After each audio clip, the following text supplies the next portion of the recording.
On this edition of Savory Cooks, succulent top round roast beef. We start with a 3-pound top round roast.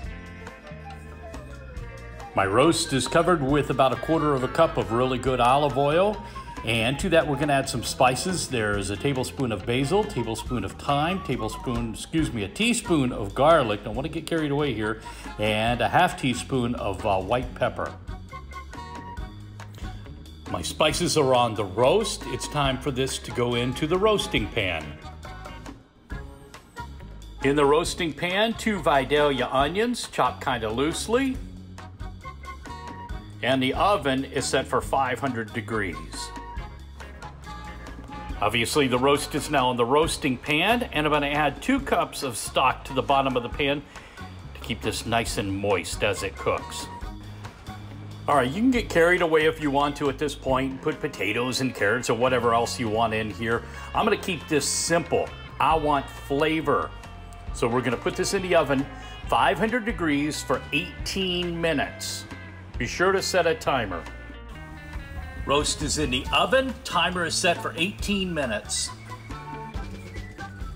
All right, my first 18 minutes are up. I'm gonna lower the temperature in the oven to 250 and let this go for another about 20 minutes, 25 minutes, until the internal temperature reaches about 120, 125. All right, my internal temperature has reached 125 degrees. We're just gonna cover this and let this set.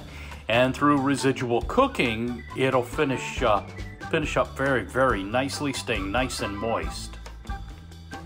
So I'm gonna go back to the roasting pan. I'm gonna skim off those onions, get those guys out of there, and then let's make a light gravy for this.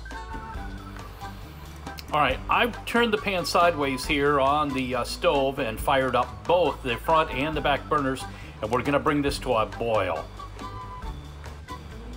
I'm gonna deglaze my pan with 1 cup of Fry organic red wine. We love Fry. All right, I deglazed my pan. I added in 2 tablespoons of flour and I made myself a nice gravy. I'm gonna whisk in about a tablespoon or so of heavy whipping cream to just soften this just a little bit.